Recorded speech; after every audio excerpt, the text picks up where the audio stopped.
Hello guys, welcome or welcome back to my YouTube channel. I'm Vriddhi, a third year physiotherapy student just like you. And first of all, congratulations for getting into second year. It's not a very easy task and I think it won't get appreciated enough कि तुम लोग first second year में आ गए हो. It's really a big deal and I'm very proud of you. Keep your journey going and study well. So personally, second year for us in our university is a little fun because we study all of the MBBS subjects that are there to study. Now, subjects like microbiology, pathology, everything like that we study in our second year.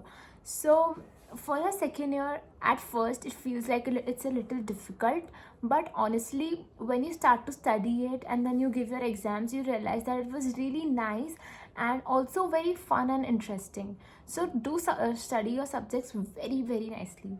So when we hear it as 14 subjects in our beginning of the second year, it's very dreading and scary that how will we cover it, but eventually सब कुछ figure out हो जाता है and it's very fun and nice. So do keep studying throughout your second year और interest से पढ़ना, जो भी तुम पढ़ो तो तुमको और अच्छा लगेगा. So let's talk about all the subjects that we had.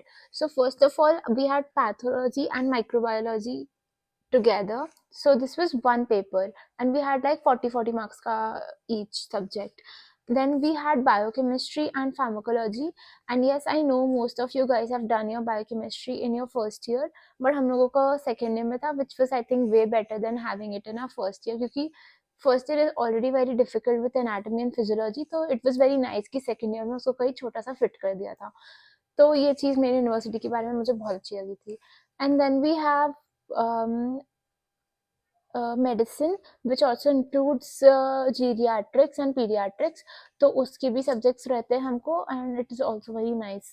And surgery, which also includes obs gynae, तो ये दो subjects का भी पेपर साथ में आता है. तो ये चार चीज़ें जाती है.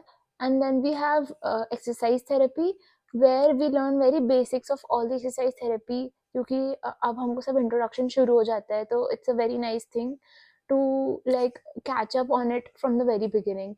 And then we have electrotherapy, जो हमको first year में था, तो इसलिए it's a little easier already because we have already studied. So it's almost like we don't need to study it way too much because we know it. So now let's talk about pathology. How to study pathology for your second year exams is what I would say that you can study from Harsh Mohan. But since the book is very elaborated और हमको हमारे questions बहुत personally बहुत brief में ही आते थे, specific topics के बारे में आते थे, तो we can like talk about certain topics like inflammation, cell injury, neoplasia, ये जो बेसिक टॉपिक्स है वो तुम अच्छे से पढ़ लो, अपने PYQ सॉल्व करो. एंड अगर कोई जो मतलब जो सिस्टमिक रिलेटेड डिसऑर्डर्स रहते हैं ना, जैसे रेस्पिरेटरी का हो गया कोई सा, तो that you can study with Harsh Mohan as well. So just learn the important topics and their clinical features and pathogenesis for pathology. And then let's talk about microbiology. It sounds a little difficult and it is a little difficult when you try to remember it, but it's also very important when you go to your clinical postings. So जो 15 marks के questions होते हैं, that is I think very easy considering its sterilization और disinfection वो सब जो रहता है. but जो 10 marks के questions रहते हैं उसके अंदर जो हमको मेनली पढ़ना पड़ता है बैक्टीरियोलॉजी, मतलब जो ग्राम पॉजिटिव, ग्राम नेगेटिव और ये सब रहते हैं. तो for differences you need to make your own mnemonics and ways to learn. But you can do one thing is that you can like make a proper table for yourself, and then हर जो जैसे for example तुम पढ़ रहे हो पहले gram positive, तो उसके अंदर जितने भी बैक्टीरिया है तुम पहले उस बैक्टीरिया को कवर करो, ताकि तुमको याद आ जाएगा कि यार पॉजिटिव में मैंने ये सब पढ़ा था, उसके क्लिनिकल फीचर्स ये थे. फिर नेगेटिव का पढ़ो और उसके अंदर ये सारे क्लिनिकल फीचर्स थे, और उसके अंदर सर्टेन ऐसे लिस्ट होती है कि you need to mention all of these things when you are asked about one certain bacteria. तो तुम उसके लिए ये जो मैं यहाँ पे मेंशन कर रही हूँ लिस्ट, इसके अकॉर्डिंग तुम अपना पूरा आंसर फ्रेम करना. Okay. Then let's come to biochemistry. I think most of you have already covered it, but I'll still say that you can study from Satyanarayan, and basically you just need to learn all the cycles and everything, and then you can write it in your own words. Vitamins अच्छे से पढ़ लेना, this will not only help you for your exams but also as a physio as well, क्योंकि बहुत सारे patients कितना भी मेहनत कर लेते हैं उनके विटामिन में ही कमी रहती है. So you just need to study it within like 5 topics. So the first is carbohydrates, learn all the cycles from it, and then lipids, उसकी भी सारी साइकिल जितनी भी रहती है फैटी एसिड्स वगैरह की, वो सारी सिंथेसिस वगैरह की सारी साइकिल्स तुम पढ़ लेना. थर्ड इज प्रोटीन्स, और प्रोटीन का भी जो इम्पोर्टेंस रहता है, कोलेस्ट्रॉल सिंथेसिस वगैरह सब पढ़ लेना. एंड देन न्यूक्लिक एसिड्स का जो सिंथेसिस होता है इंक्लूडिंग दी RNA DNA सब कुछ. And then fifth is enzymes, and I think enzymes is very easy and vitamin is also very easy. तो बायोकेमिस्ट्री से ये 4 टॉपिक्स में तुम ऐसे पढ़ोगे ना तो it will be very easy for you. And make your own mnemonics, कुछ भी रद्दी बनाओ बट लर्न द साइकिल्स.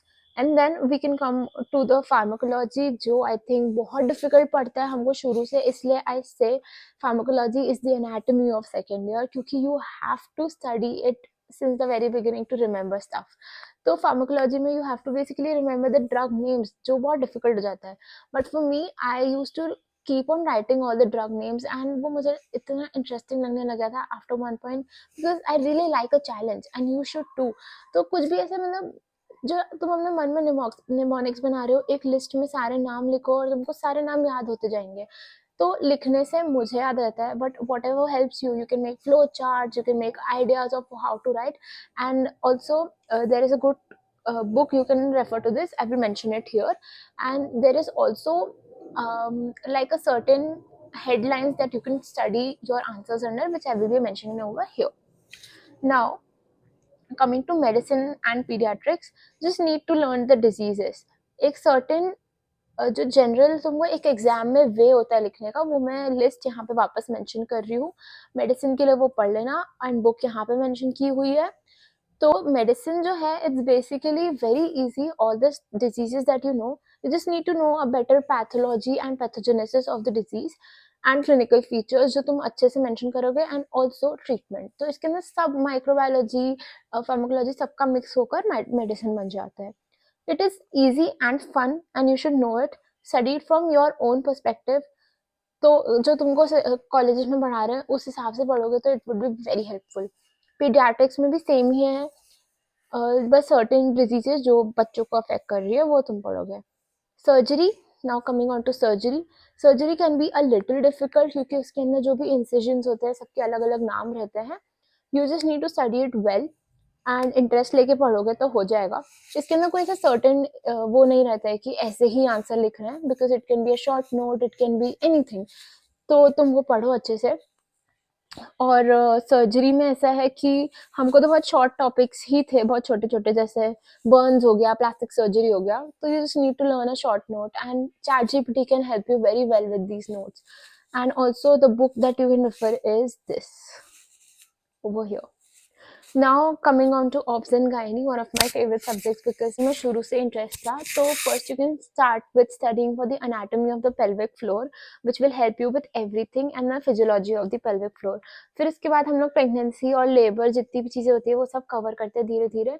इसके अंदर बस एक चीज़ है कि बहुत सारे नाम आपको बहुत ज़्यादा याद करने पड़ते हैं, बहुत न्यू नेम्स होते हैं, थोड़े से डिफिकल्ट रहते हैं. बट मुझे इंटरेस्ट था, तो that I really liked all the classes of gynaecology and obs. It can be a little difficult for you if you don't like it, if you don't have any interest, but you have to study it anyhow. और एक prolapse uterus करके question आता ही है, because it's very important from physiotherapy point of view. And also PIVD, then we have labour. तो मतलब तीन चार जो स्टेजेस रहती है वो बहुत पढ़ने में डिफिकल्ट आती है, क्योंकि उसके अंदर बहुत अलग अलग नाम रहते हैं, उसको ये कैसे याद करो, थोड़ा सा उस समय मुश्किल हो जाता है. एंड ऑल्सो हमारा क्वेश्चन जो फेवरेट है PYQs में से, वो है फिजियोलॉजिकल चेंजेस ऑफ प्रेगनेंसी, की बॉडी में क्या क्या चेंजेस आते हैं. तो ये लंबा सा एक आंसर बनता है उसका 8 पन्नों का, तो वो आता है. तो this is very important for you. And then exercise therapy. Coming on to exercise therapy, मुझे पर्सनली लगता है कि when you go for exercise therapy in your second year, it's very easy when you go for writing, but for your practical purposes, MMT and gonio, तुम ये दो चीज़ें जब cover करते हो ना, तुम बाद में रियलाइज करोगे कि ये चीज़ें कितनी ज़्यादा इम्पोर्टेंट है from a clinical point of view. Because You do it every single day in your postings, इसलिए अपना बेस अभी तो सेकेंड ईयर में 4-5 चीज़ें हैं, जैसे एमएमटी हो गया, gonio, PNF, mobilisation and stretching. ये 5 चीज़ें will help you through out your career. And इसको अगर तुम शुरू से तगड़ा करोगे ना, तो फिर तुमको थर्ड ईयर फोर्थ ईयर में सेकेंड ईयर के चक्कर नहीं काटने पड़ेंगे। तो practice these things a lot lot lot, क्योंकि every single day you gonna use them. And फिर जो तुम्हारा थ्योरी पॉइंट ऑफ व्यू से है, वो तुम्हारा जो बेसिक एक्सरसाइजेस ऑफ शोल्डर, नी, हैंड, ये सब है ना सारे जॉइंट्स के, वो पढ़ लेना। And main is strengthening exercises, इसका भी एक अच्छा आइडिया हो जाना चाहिए तुमको सेकेंड ईयर में। एंड मैनिपुलेशन थेरेपी में छोटा सा थ्योरी आता है। पीएनएफ भी अगर तुम लोग पढ़ोगे ना रियल लाइफ में, मतलब थ्योरी में इजी लगता है, but when you practise it it's more important when you practise it. और थ्योरी में I think it's very easy to learn. और पैसिव मूवमेंट्स और ये वॉलंटरी मूवमेंट्स तो हम सब ने पहले से ही पढ़े हुए हैं फर्स्ट ईयर में, तो it's very easy in theory point of view, but like I'll keep emphasizing on the practical purposes.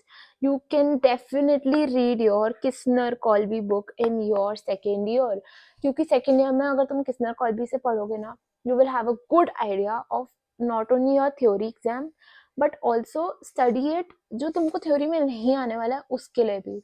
read your Kistner book, it's very helpful, very nice book। and ऐसा भी नहीं है कि तुमको कुछ समझ नहीं आएगी, the language is pretty nice, तो study it। And then we have electrotherapy, जो सबसे इजी है तुम्हारे लिए अभी।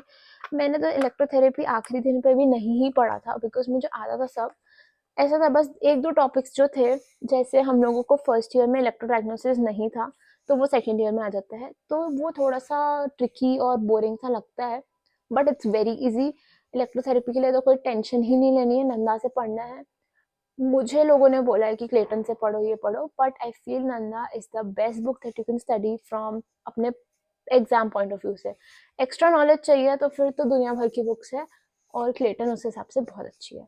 So these are the subject introduction that you can do, and a guidance that I can help you with, and especially note for the subject. Her exam में लिखने theory लिखने का एक प्रॉपर तरीका होता है, तो वो तरीका मैंने ऑलरेडी मेंशन किया हुआ है पहले।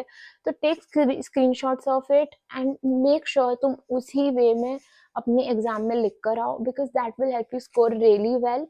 I recently got my second year exam results, and I scored a 70%, which is, I think, a really good score. I was like the fifth topper in my class, so that's a good score, I feel.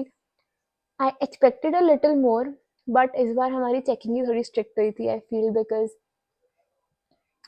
I don't know, it's I'm not defending myself, but ऐसा हुआ है।